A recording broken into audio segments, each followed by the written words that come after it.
Is everybody awake? Yeah, I hope we keep you awake for the session, right? I'm really excited about this topic, right? And before people start thinking कि ऐसे hype कर रहा है, let me say why. If you look at how the business of building brand and retail has evolved in the last 10 years, you see a trend, right? So 10 years back, you had the likes of Flipkart, Amazon come and set up shop here, right? So all the big categories or just being a generalist, that space was taken 10 years back. And then if you look at how it has evolved, 5 years back, you had people coming and taking up the vertical spaces. So you have a Myntra taking up, say, fashion. You have a Nykaa taking up cosmetics and things like that, right? So even that space is gone. So if there's any young guy here looking to start his brand, either a brand or entering retail, right? You have to look for a niche. And that's what we are here to talk about. How do you identify niche and how do you create a brand for a niche product? At the same time, how do you make it scalable, right? Because if you, as everybody would have told you, building a business is difficult.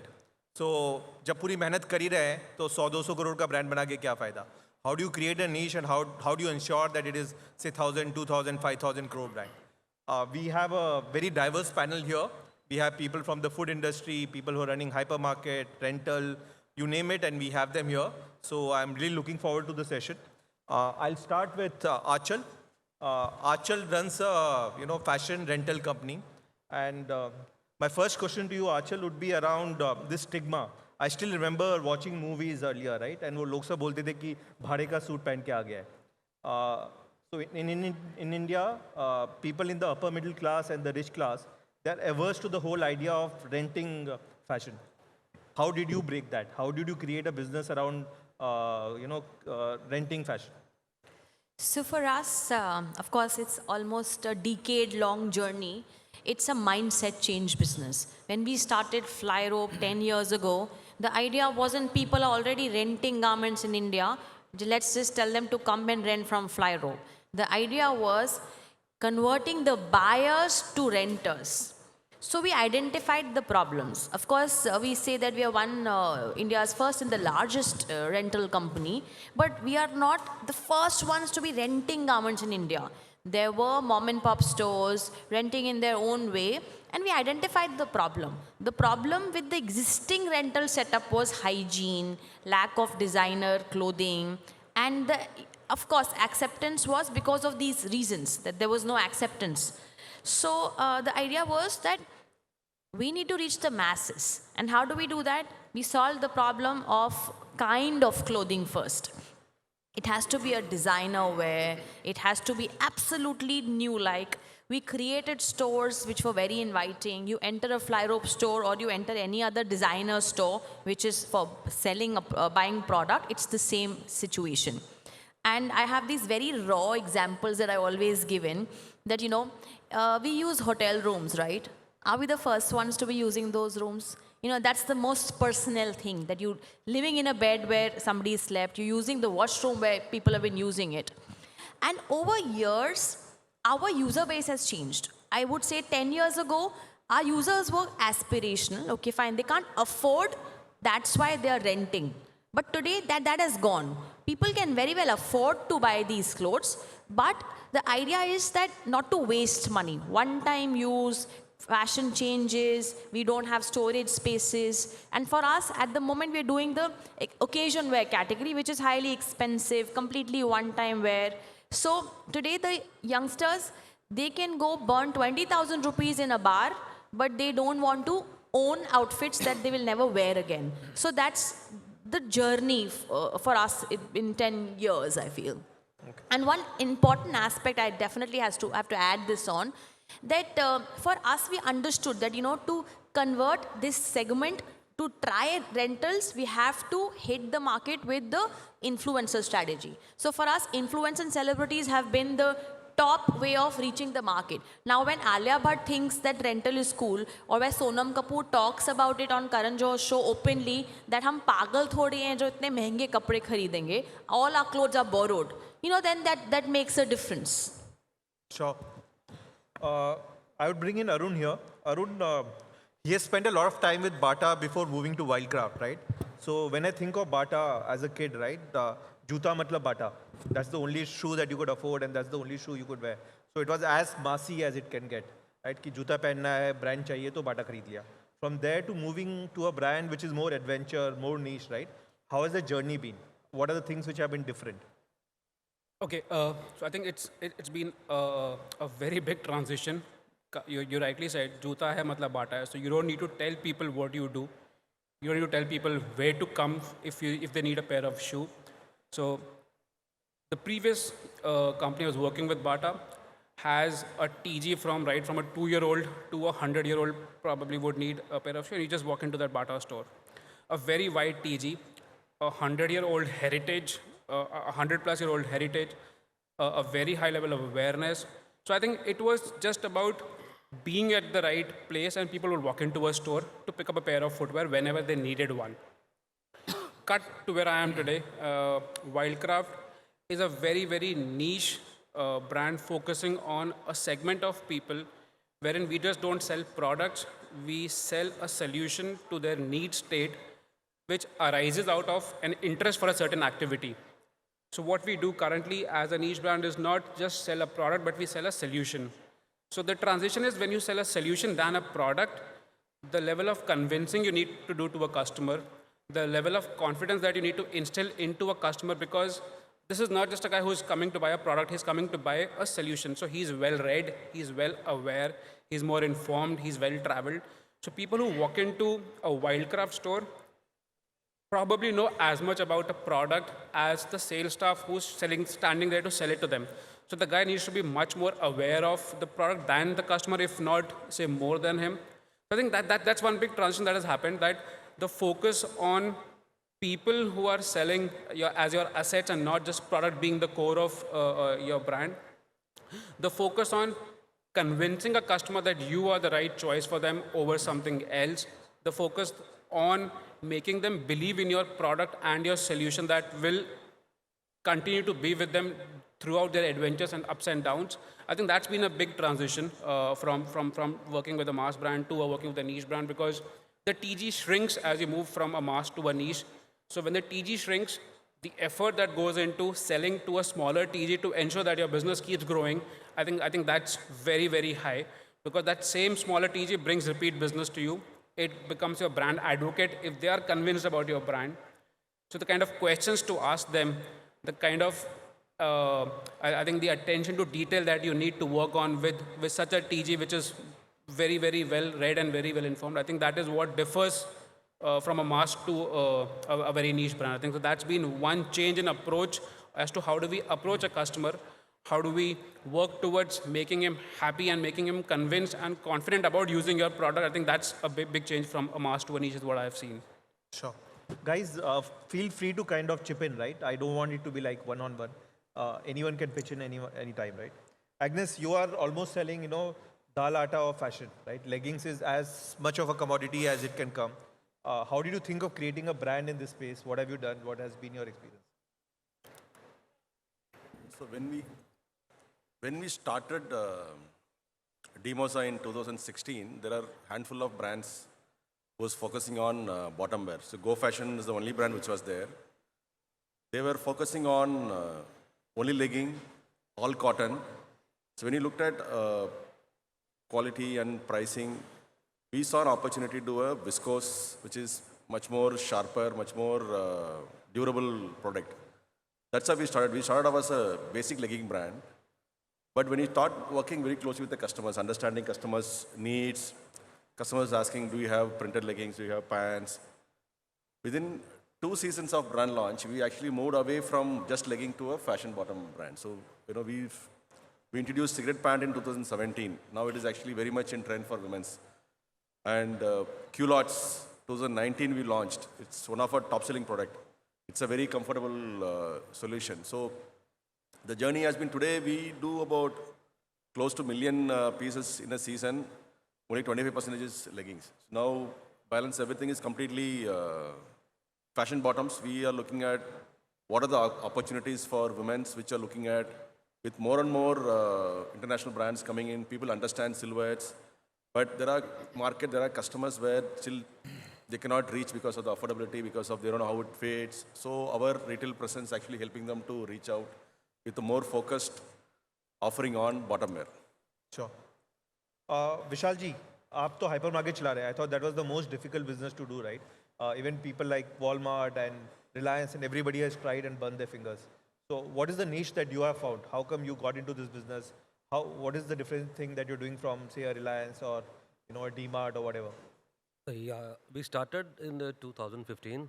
We started with small supermarket around 2,000 square feet. We have no idea what we are. So थोड़ा closely you have to. We started with in 2015 with 2,000 square feet supermarket with no idea to how to move over there. Then we started gradually moving to second store. Then we to third, four. Now we have the 60 in the six stores. Then came COVID. Primarily, our focus was on F&B business. We have some restaurant chain with us. We were running around 12 restaurants before COVID. Then came the COVID. All the restaurants were shut down. So then we shifted towards necessity supermarket. Now we have around 500 hypermarkets under fit outs, and 26, 28 odd we are signed and will be operational by end of this financial year. So let's say by start of 25, we'll be having 40 plus hypermarkets with us. And I'm coming to your point that how we are going to compete with the DMart or Reliance. Our primary focus is not only on upper class, and middle class segment, which are not the price conscious segment. They are basically primarily focused on the things which we can use at home. Because DMart is primarily focused on garments or masses project, which are very price sensitive. But our customer basically targeting on middle class and upper middle class. They are not price sensitive, but they are quality conscious component. Another advantage we have is we have always below MRP. We sell always below MRP products, whether it's a 10 rupees or 100 rupees or 1000 rupees. Always you find always below MRP, beside other offers and schemes which we are already running. Another USP of our brand is we do free of cost home delivery, whether it is you buy for 1000 rupees, you buy for 5000 rupees, you buy 10,000 rupees, it will be free of cost home delivery. This is advantage 3 USP which we are giving with other lines. Even though Reliance is a very big player, we are not even in front of them, but we are just creating some healthy competition. And this primarily we are focusing on these 3 USPs, which we are going great. Sure. Raghu, you are in a category which has been the Achilles heel for most retailers, right? Everyone knows that.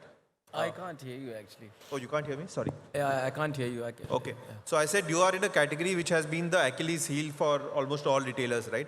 Everyone realizes that furniture is a big category, but most of them have found it difficult to scale that business, right? Yeah. So what has been your experience? How have you scaled this business? How do you see this going? Thank you. So what I believe, furniture in itself is a niche category which initially both the sellers and the customers fail to realize. Why I say this is because it's more need driven than want driven. You need a bed, you need a dining table, you need a sofa set. And if you are buying something which you really need, you invest more time, effort, and judgment into it. And when you do that, when you invest more time into buying a product, you want the product to reciprocate in terms of usage or longevity or its durability. And that's how we came up with this specific category of furniture, which is shisham wood furniture only. Like if you're buying a product, if you're buying a bed, it's very dear to you. It's going to last for at least 20 years in your home. And the only way you can make sure it does is if you buy a solid wood product. And this is how we started to create a niche out of the product instead of the customer segment. Sure. Ashim, you're into RFID, right? I remember in the early 2000s, RFID was like the buzzword. It was like कि सब कुछ RFID हो जाएगा. But from at least what I see, it has not scaled to that extent. Something has stopped retailers and brands from adopting it to the level that it should be, right? While it has grown, it is not what people projected it would be at. So what do you think is holding back RFID? Yeah, thanks. Very interesting question. So RFID has been there since World War II, so it's a very, very old technology. Yes, the commercial applications started coming into reality into the late 1990s, and it was mostly in engineering and heavy manufacturing and everything where RFID was used in industrial environments. Until in 2006, the Massachusetts University in the US and the UHF technology, which we are using, the wideband of 865 megahertz, it became delicensed in India, in Europe, and in the US. US is using a different band, India is using a different band. And then we started talking about a 5-cent tag or a 10-cent tag then, where business applications and applications where object identification and traceability was, something which people envisioned is a possibility using RFID. But yes, it is a long journey. We are walking on this journey for the last 23 years. What stopped, it has grown though. If you see today, RFID is there in everywhere we see. Your FASTag in India, which you put on your windshield of your vehicle, where you are passing by the toll booths, it's RFID. The custom export and import containers, whoever are exporters sitting over here, they're sealing their containers with RFID today. Your tap cards, whether you're using a Visa or a MasterCard or an MX card, instead of a chip, you're tapping your cards, that is RFID. All your phones are having NFC inbuilt, that is RFID. In retail, however, an object identification in apparel or in jewelry or in furniture or in other formats, the traction started with the Walmart mandate in 2006 and 7, where it went to the peak. And then people realized that there is so much of data coming with RFID, but we did not have the right kind of IT infrastructure to handle that data. The cloud was something which had to happen before the RFID came into the picture, So people invested into the infra, people invested into the data communication over the air rather than data capture on the air. And now since 2016, in India, if you see all the big retailers or organized retailers like Reliance, Tata, the Birla Groups, the landmarks of the world, everybody has now invested in RFID. Today, our customers range from stores which have got an average selling price of rupees 300 to rupees 3 lakh, with a store size which is around 300 square feet to 3 lakh square feet.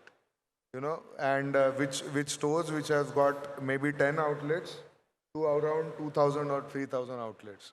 So yeah, I mean, it has been a long journey. The adoption was more on the building the use cases, and like any other technology adoption, whether it was digital payments where COVID became this thing, and now even a 1 rupee transaction you can do using a UPI. It was always there, but it took off after that. Now, because of the cloud and the infrastructure and the SaaS models, I think RFID is a reality. So this was the hindrance and the use cases being built around it. Thank you. Aanchal, I would want, so if you look at the Western countries, right, all the businesses which are involved in rental, for them, one of the unique selling proposition is about sustainability, that when you're using the product again and again, you're creating more of a sustainable environment, right?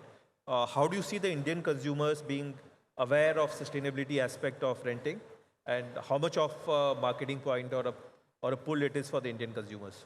Sure. So, of course, almost a decade ago, when we were a fashion business, yet obviously we call ourselves green fashion because sustainability is the core of the business.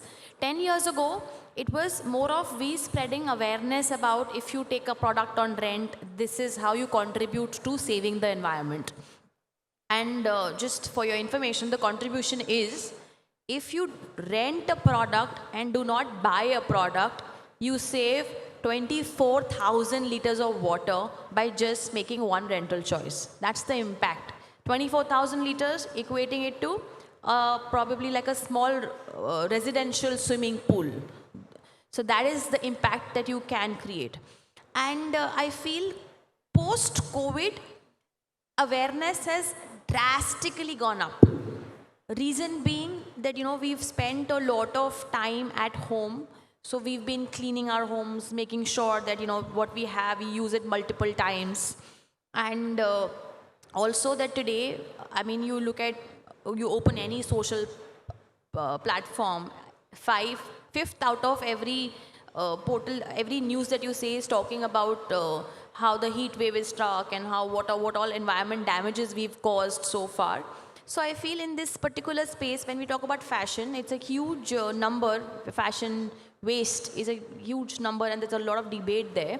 But here we were able to create a business where the consumer is saving money, saving the environment, and as a business owner, we also are able to make money here. So the whole ecosystem is complete here. And of course, we understood that, this market is parallel. Not everybody is renting. There are buyers, there are people who are renting, there are people who are still hoarding products. So we sort of wanted to expand the sustainability narrative, which worked beautifully in our favor. We opened up a marketplace model. Earlier, the marketplace model only had designers that they could rent their products via Flyrobe and make money. But we opened it for consumers. It's called a C2C model, where customers who have their own products, like somebody owns a Sabyasachi, she bought it for a wedding is done, it's lying in the bed box, completely an NPA. She rents out that designer product through Flyrobe and makes money off her closet. So, we realized that so much clothes are lying in people's closets, might as well take it out and put them to use. Technology helps, we create dashboards, people are able to track their earnings, their rental share, monthly payments are made. And with this logic, 6,000 plus people are renting their products via Flyrobe today. So, that angle added a huge advantage to us. Also, one more interesting thing, this sustainability space, sustainable fashion space, the government decided to take a lot of interest here. Today, Ministry of Textile at every event, we have we've got a table there, we've got a chair on the table that, we understand this sustainable angle of it, how fashion has ever changing and how our bit is sort of helping the entire game. So, that phase is important because government is taking initiatives. Sure. Ashim, can you give us some case studies around, brands that you might have helped in terms of, targeting a particular niche, or anything that you have done to ensure that, the brand is able to identify those niche and kind of cater to that in a more stronger manner? Yeah, in the interest of time, I'll keep it short. There are many case studies, but the number one use case for RFID is the physical stock take, at the store or at the DC. If we look at a store, typically for an apparel store or any other store, you do the physical inventory once in 6 months or once in a year or once in a quarter max. Because it's a time-consuming activity, there is a lot of manual. Now all our customers, they do the PI every morning. Because what RFID brings in is more than 20x of speed and accuracy. So we can scan around 500 to 1,000 products per minute. So if a store is having 10,000 products in it, and these are all apparel, in less than 10 minutes or around 15 minutes max, you can finish the entire PI. So that is the number one use case. As a result of the PI accuracy, the omni-channel fulfillment, the safety stock for omni-channel has become zero. In the DC, we just concluded one DC inventory for one of our very valued customers. They have a DC which is more than 500,000 square feet with around 70 lakh apparels in it. They used to typically take 200 days to do a PI of this DC with 70 lakh apparel, and it was in more than 4 lakh bins. We, using the technology of RFID, we have implemented the solution. We completed the last cycle count from 200 days to 7 days, 193 days of saving. So this is another excellent use case, and with a bin level accuracy. So the picking improves, the online fulfillment improves, everything. These are all on the operational side. On the customer side, we have something called as fitting room analytic. In an online store, typically when you are browsing through the product, the retailer is able to gauge what the interest of the customer, because all the touch points are captured. But in a brick and mortar store, if you pick something and try it out into the fitting room or a trial room, there is no visibility. But now with our fitting room pug marking scanners, we are able to give the retailer, okay, this is attracting the eyeball, being tried out every time, but the conversion is only 40% or 0%, or something is always being sold and never being tried out. So these kind of analytics, then the customer experiences on smart mirrors, the self-checkout, I can go on and on, stock aging, So the entire traceability of the product from the manufacturing to the point of sale and the returns journey, at every step. And we are not capturing any customer data or commercial data. It is purely the object ID and this, whatever analytics you have to build, whatever business intelligence you have to build, the data which we are capturing is fast, accurate, and highly reliable. So these are the use cases. That's a great example, right? you. So I'll open this question to everybody, right? What we have seen talking to different friends, and we have seen at Campus Sutra as well, that for a niche brand or when your targeting is super solid, right? When you're going narrow, usually having a community really helps. You create a community of customer and that helps you get that, get you off the ground. So any one of you would like to share where, how you have used a community to build this niche brand or build a brand which has more narrow focus in terms of positioning? Any one of you can go for this. So yes, we have. Of course, we were supposed to build a community community of renters, people who understand sustainable fashion, do not want to repeat clothes, etc., etc. So on a large level, we built Flyrobe as a main community, as page. And now we understand when we are opening franchise stores for specific cities, we are building those city-based communities. Like, Nashik has one page, Bangalore one has one page. So you'll see multiple Flyrobe pages associated with cities. So that is the way we've, captured the digital attention and grown the business in this manner. Super helpful for us. Sure. How does digital marketing help in creating niche brands? At Wildcraft or any other brand for that matter, have you seen that, having digital marketing at your disposal, has it helped create a niche brand much faster than it was earlier?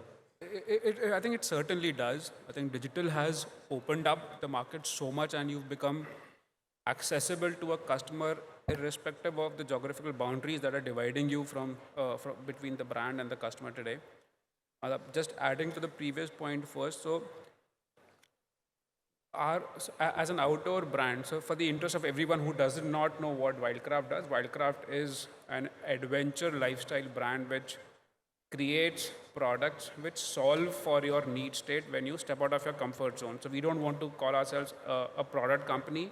We say that we create products to solve for a need state for the customer who's an adventure seeker. Adventure could be, it's not say skydiving for us or scuba diving for us. Adventure is, we define adventure as stepping out of your comfort zone, period. That's it. So adventure seekers, just by the virtue of the nature of the mindset actually, is a very, very strong community-driven network of people. So we do a lot of events where we have people, where we used to take people on treks, say in Lonavala, on the outskirts of Pune or Bombay or Bangalore for that matter. We've gone to the hills in the north as well. So when we have community of such people who are like-minded individuals, digital plays a very important role in getting these people together and also communicating your philosophy to these guys so that the community becomes bigger and wider, and even through a word of mouth, it spreads very aggressively once you initiate it on digital. So I think digital has played a very important role for us, yes, in sharing our philosophy with our like-minded consumer base, in making that segment of people wider than a smaller base which used to exist earlier. So yes, I think that's a very important tool in the current day and age today. Sure. Let's make it a little interesting, right? Like a quick fire round that you have in current journal show. So I want all of you to tell me one word, use one word to define the niche that you're targeting, and one sentence to define what you're doing for that niche. Just one word to define the niche, and one sentence to kind of, tell us what are you doing to target that niche. Anyone can go, So our niche Keep it to is, one word. Yeah, What's the niche? destination bottom wear. Okay. What are you doing to target that niche?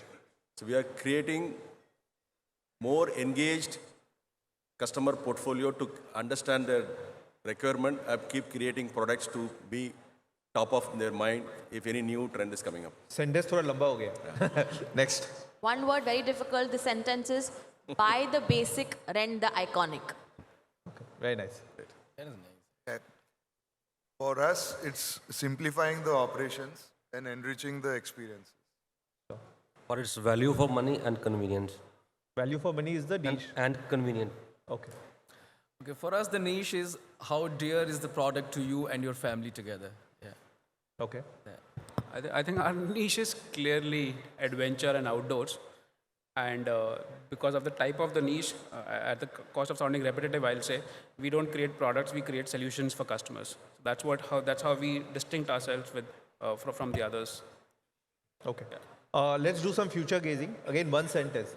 Which niche will become big in the next 5-10 years, right? With all your experience, doesn't need to be your category, right? One thing that you think will niche that will really explode in the next 5-10 years.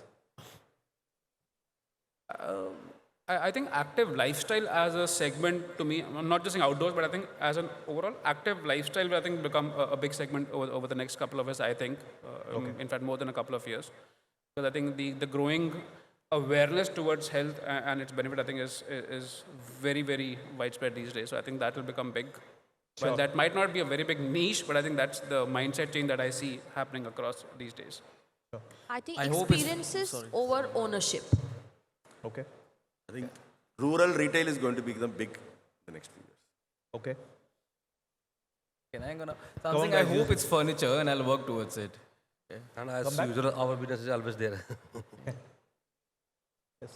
Sorry, Any niche that you see becoming very big in the next 5-10 years? in the next, I think as I am a technology company, I think the penetration of the technology and the investment in technology is happening, but the more important thing is the usage of the technology. Every organization we are belonging to, you must have invested in so much of technology, but how much of it is actually being used? You know, let's just take a software. You can look at your mobile phone applications or your laptop or in your organization, they must have invested in so many applications.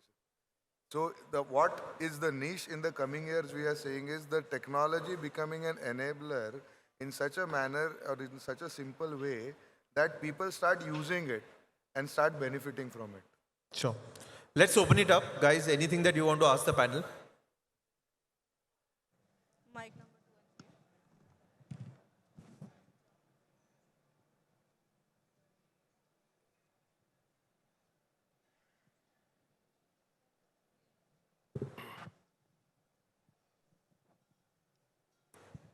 If a starting company, if my vision is I have to achieve 10 crore value of turnover for year, what is the marketing expense I have to plan for that? Okay. It usually depends on the category, right? Very Fashion. in Fashion. in fashion. Okay. Fashion. Again, there's no straightforward answer. Coming from fashion, what I can tell you, there are 3-4 channels, and all of them have different marketing requirements. So if you are just starting a brand and your primary channel is D2C, right? Then initially, when you're taking the journey from say 1 crore to 10 crore, it is a lot about performance marketing. And usually that works on a certain multiple where you talk about a certain ROAS that, you know, for every 1 rupee invested, what is the multiple that you're getting? Now, if you go to marketplace, that marketing budget might be again very, very different. Can range from 10% to 20%. Offline, it requires a different set of ATL, BTL activities. So there's no one answer that I can give you. Okay, for digital marketing alone or performance marketing alone, what the fund has to be allotted for marketing? It depends on the revenue that you're looking at. Usually, as I said, it's a multiple of the revenue. So if you're looking for a 10 crore revenue, you should be ready to spend anywhere between 3.5 crores to get the 10 crore revenue. This is only from your website. You know, this is not for other channels. So online can also mean you're working with some online retailers. I'm talking about only from your own website. I think if you're looking for a 10 crore revenue, I'm just giving you ballpark figure because there are a lot of permutation. You said 20 to 30% has to be. Yeah. Okay, thank you.